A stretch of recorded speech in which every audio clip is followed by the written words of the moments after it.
Hey, it's AJ, welcome back. In today's video, I'm going to talk about how I organize or how I'm disorganized when I run my handyman jobs. So stand by.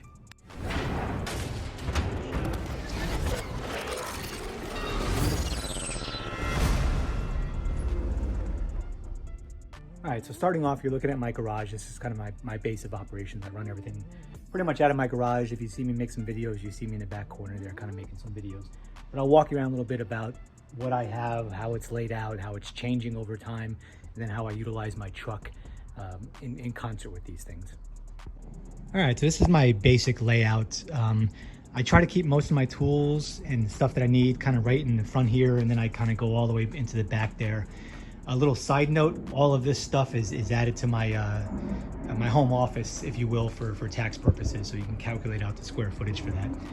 But generally speaking, I try to keep kind of material, replenishable material or screws and adhesives, whatever I need, kind of up there in the top. Underneath that, I have most of my caulking. I still don't have a great solution for caulking. I don't know if there is one. I just keep everything. It's funny because this is an expensive Milwaukee pack out, but I'm keeping cheap caulk in there, plus foam and some other things. Got boxes for gloves and whatnot. And then some of my bigger jobs, what I do is I keep kind of big bins. So I don't like painting, first of all. So I don't do it that often, but I keep all my painting supplies in there. So if I have a big painting job, I pull that whole bin out. If I have a small painting job, what I'll do is I'll just kind of open it up and pull out what I need. Usually like this thing right here. So I'll pull out what I need for that and then head over to the job. In addition to that, I still have other painting stuff. So I have these really good 18-inch painting buckets. I got one there. I have another one up there. That's when I was doing a lot of painting. I got some general like specialized tools. That's a precision tool for cabinet hardware and some special drill bits. After that, I have my plumbing pack out. So if you've been doing plumbing for a while, you're always like, man, I wish I would have had one of these. I wish I would have had one of those. So I kind of keep one of these and one of those and everything that I need for plumbing jobs. These days, I'm mostly doing faucets and whatnot. So this tool, this rigid tool is fantastic for that. Plus everything else you need for basic plumbing stuff. The good thing about this is I keep extras, right? I keep extra wrenches in here. I keep kind of extra of everything. That way I'm not relying on my tool bag for that. If I bring this into a plumbing job, I should have everything I need for that plumbing job in this box. So it kind of works out pretty good. And I don't do plumbing all that much, so that one stays there for the most part. That's my wheeled box, Milwaukee box. If I'm doing a huge job, multiple things, I'll usually pull that out. It's just easy to roll some stuff around. My tool bag itself, another Milwaukee pack out. I pretty much take that on every job because it's got every tool that you kind of wish you would have had in terms of hand tools when you're on a job. So I always carry that one. I'm a big fan of the bucket toolbox. So if I have a real small job, I'll just take a few tools out of here, maybe put them in there, carry the bucket in, and I'm good to go.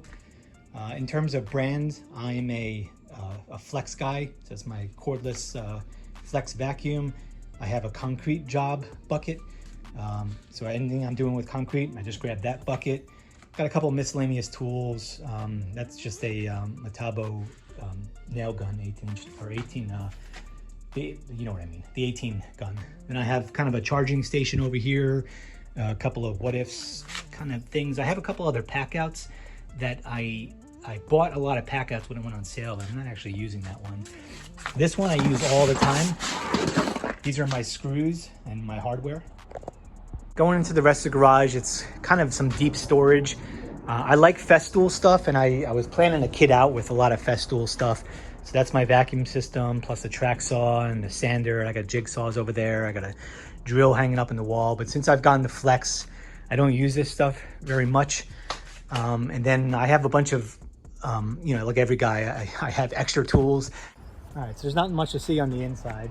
In the back here, I just picked up this Weather Guard toolbox not too long ago, used for, what did I pay, like $3.50 for it. It's huge. It holds all my power tools, which was kind of a big deal for me. Plus some of my smaller packets. So for like individual jobs, like this is hanging stuff on the wall. I got laser levels in here. I have some anchors and some other stuff. I just grab this if I know I'm going to be mounting something. I have a similar one for electrical. This is probably my most used case. So I have my electrical case. It's got everything I need for, or pretty much everything I need for electrical jobs. That just goes in there. I have kind of like a miscellaneous box down in there. I can see if I can.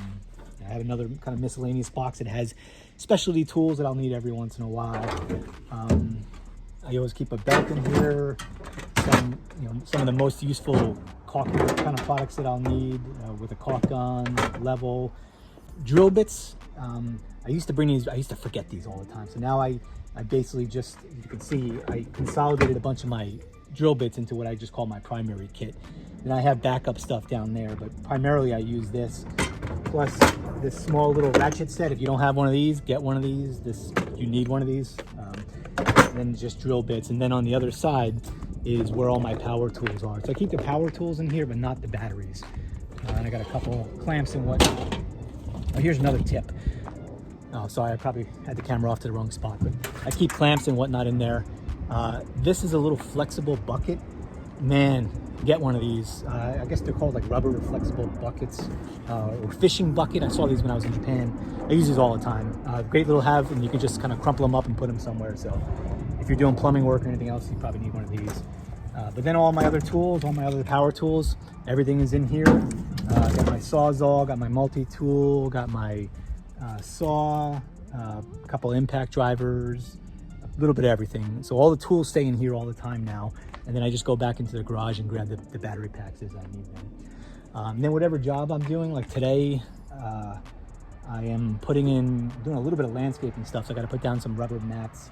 I got to change a hose reel, hang one of those on the wall, and like assemble like a little bit of a privacy fence.